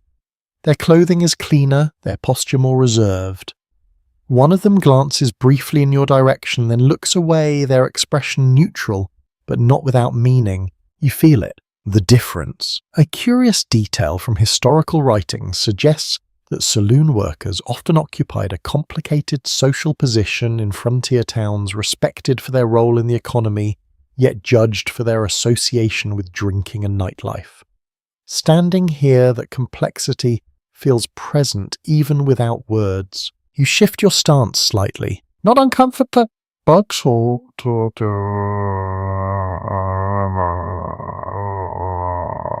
horrible, but aware. You walk a little farther down the street, letting the distance from the saloon grow, even if only by a few steps. The sounds of the town begin to separate themselves. A hammer striking wood in steady rhythm, a wagon wheel turning slowly, a voice calling out to someone just beyond your view. The day is structured, measured, different from the fluid motion of the night. You pause near a building where a woman stands, sweeping the front step. Her movements are steady, deliberate, her attention focused on the task. She glances up briefly as you pass, her expression unreadable, then returns to her work. No greeting, no acknowledgement, just continuation. Researchers continue to examine how social divisions in frontier towns were reinforced through daily interactions with certain occupations carrying visible or unspoken boundaries. As you continue walking, you can feel those boundaries without needing them explained. You stop for a moment. Turn back! The saloon stands where you left it, its exterior unchanged, its presence quieter, now almost ordinary in the daylight. Without the glow of lamps and the sound of voices, it appears smaller, less commanding. Yet you know what it holds, what it becomes. You step back toward it, not out of obligation, but familiarity. A lesser-known observation from historical accounts suggests that many workers developed a strong attachment to the spaces they laboured in, even when those spaces carried hardship, simply because they provided consistency in an otherwise uncertain environment. As you approach the door again, that idea feels close. You push it open. The interior greets you with stillness. The light is softer now, the shadows clearer, the air less crowded. The room feels almost unfamiliar in its quiet, as if it is waiting. You step inside, close the door. The sounds of the outside world fade again, replaced by the gentle stillness you helped create. You move toward the bar. Your steps are slower now, not from fatigue alone, but from the shift in pace that the morning brings. You rest your hand on the wood for a moment. It feels steady, reliable. A commonly referenced idea among historians studying work and identity in the American West is that individuals often navigated multiple roles depending on time and place, adapting to different expectations as they moved between environments. As you stand here, you can feel that transition. Outside, you are seen one way. Inside, another. Neither fully defines you. Both shape you. You take a breath. The air is clearer now, carrying only faint traces of what filled it before. You move through the room once more, not to serve, not to clean, but simply to be present within it, to feel its shape in this quieter state. The tables stand ready, the chairs aligned, the bar cleared, everything prepared for the next cycle. And you understand something quietly. This place is not only defined by what happens within it, but by how it is seen from without, by how it fits into the town, by how the town responds to it. You turn slightly, your gaze moving across the space one more time. Then you settle into the stillness, holding both versions of this place in your awareness, the one that fills with noise and motion, and the one that rests in quiet readiness, waiting for evening to return. You remain inside for a while longer, letting the quiet settle around you, but something begins to shift in your thoughts, not the room, not the routine, but the idea of what comes next. The work you have learned, the patterns you have followed, the balance you have maintained, all of it continues here, but you begin to wonder if it must continue here for you. You move slowly along the edge of the room, your hand brushing lightly against the back of a chair, then the surface of a table as if tracing the shape of something you already know well. The familiarity is steady, almost comforting, yet beneath it there is a question forming. Stay or leave. A well-established historical reality is that many workers in frontier towns faced limited options for stable employment, often moving between roles or locations as opportunities changed. As you stand here, that reality feels immediate, not distant. The path ahead is not fixed. You step toward the window. The morning light has grown stronger now, casting clearer shapes across the floor, outlining the edges of the room in ways that the lamplight never did. Dust particles drift slowly through the air, visible now, suspended in quiet motion. You watch them for a moment, then turn away. A curious detail from personal accounts of the period suggests that some saloon workers viewed their roles as temporary, a way to gather money or experience before moving on, while others remained for years, drawn by the consistency or the connections formed within the space. As you consider your own position, both possibilities feel close. You move toward the bar again. Rest your hands on its surface. It has become familiar, predictable in its own way. You know where to stand, where to reach, how to move without thinking. Researchers continue to explore how individuals in transient environments like frontier towns made decisions about staying or leaving, often influenced by a combination of economic need, personal safety, and social ties. As you stand here, those influences begin to take shape in your thoughts. You think of the night, the movement, the noise, the constant attention required. You think of the morning, the quiet, the slower rhythm, the sense of completion. Both are part of this play. Both are part of your experience. You walk slowly toward the staircase. Pause at its base. Look upward. The upper rooms remain still, their doors closed to their presence, quiet but significant.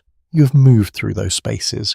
You understand what they hold, even if only in part. You turn away, move toward the door instead. A lesser-known observation from historical writings suggests that leaving a place like this was rarely a single decisive moment, but rather a gradual shift in thought, a growing awareness that change might be possible. As you reach the door, that awareness feels present. You do not open it yet. You simply stand, listening. The room behind you is silent. The town beyond the door carries the faint sounds of movement, of work beginning, of lives continuing. You consider both. A commonly referenced among historians studying migration in the American West is that mobility was both a necessity and an opportunity, with individuals often weighing the risks of change against the familiarity of their current situation. As you stand here, that balance becomes clear. You turn slightly. Look back into the room, the tables, the chairs, the bar, all arranged, all waiting. You know what the next night will bring, the same patterns, the same challenges, The same quiet lessons repeated in new ways. You also know that somewhere beyond this door other places exist. Other routines, other possibilities. You take a breath, slow, even. The decision does not need to be made now. That realization settles gently. You can stay for another night, for many nights, or you can leave when the time feels right. You step away from the door, not opening it, not closing yourself off from it either. You move back into the room, your steps unhurried, your attention calm. The choice remains, unresolved, but present, and perhaps that is enough. For now, you continue to exist within this space, holding both the familiarity of what you know and the possibility of what you do not, understanding that your path, like the town itself, is shaped not by a single moment but by many small decisions made over time. You remain there for a quiet moment longer, the room resting around you in a calm that feels almost unfamiliar after the long stretch of the night. The light has settled fully now, soft and even, revealing every surface without urgency. Nothing calls for your attention, nothing pulls you forward. You move slowly toward the center of the room, your steps unhurried, your breathing steady. The floor beneath you no longer creaks with interruption, only with a gentle acknowledgement of your weight. The tables stand where they should. The chairs rest in quiet alignment. The bar holds its stillness. A well-established historical understanding suggests that in places like this, the physical space remained constant even as the people and events within it changed from day to day, creating a sense of continuity that grounded those who worked there. As you stand here, you feel that continuity not as something abstract, but as something you can touch, see, and move through. You let your hand drift lightly along the edge of the bar once more. The wood is cool, smooth, familiar. You take a breath, slow, even. There is no urgency now, no need to anticipate, to adjust to respond. The demands of the night have passed, and what remains is something quieter, something that does not ask anything of you except presence. You turn your gaze toward the door. It remains closed. The outside world continues beyond it, steady in its own rhythm, but here inside the pace has softened completely. A curious observation from historical accounts notes that moments of stillness in otherwise busy environments often held a different kind of value offering. Work as brief periods of rest that were as important as the work itself. As you stand here, that stillness feels full rather than empty. You move towards a nearby table and rest your hand on its surface. No marks remain, no traces of the night, only the quiet memory of what has passed. You lower yourself into the chair for just a moment, not to stay, just to feel the space from another position. The room looks different from here, lower, wider, more open. You notice the way the light falls across the floor, the way shadows settle gently along the walls, the way the air seems to hold everything in a soft balance. You sit there, still, your thoughts drift. Not sharply, not with urgency, but in a slow, steady flow. A scholarly perspective suggests that repetition in daily labour could create a kind of rhythm that shaped not only physical movement, but also the way individuals experience time and memory. As you sit, you begin to feel that rhythm extending beyond the night into the quiet that follows. You think of the moments that filled the space, the movement, the voices, the music, the small exchanges that passed from one person to another, each one distinct, yet all part of the same pattern. You stand again, slowly. Your body feels the weight of the hours, but also the steadiness that comes with completing them. You walk toward the door, pause, your hand rests lightly against it. You do not open it immediately. Instead, you take one more look behind you. The room remains as it is, prepared, waiting, ready to begin again when the time comes. A lesser-known insight from historical writing suggests that many workers developed a quiet relationship with their environment, a familiarity that went beyond routine, becoming something closer to understanding. As you stand here, that understanding feels present. You open the door. The morning light meets you again, softer, now warmer, carrying the gentle sounds of the town as it continues its day. The contrast is no longer sharp, it feels natural, expected. You step outside. The air moves around you, light against your skin, carrying none of the weight of the night. You take a few steps forward, then pause. Your thoughts begin to slow, not because they are forced to, but because they have nowhere urgent to go. The work is done, the room remains, the town continues, and you stand between them holding the quiet space that follows effort. Your breathing settles into a steady rhythm. In, out, in, out. The sounds around you soften. The movement of the town becomes more distant, less defined, as if it is drifting just beyond your reach. You feel the ground beneath your feet, stable, certain. You let your shoulders relax. Your hands rest easily at your sides. Nothing needs to be carried now. Nothing needs to be balanced. Only this moment. You take one last slow breath, and as you release it, the edges of the world soften further, the details fading gently, leaving only a calm, steady awareness that holds you in place. The night has passed. The day has begun, and you are free for now to rest within the quiet space between them. Sweet dreams.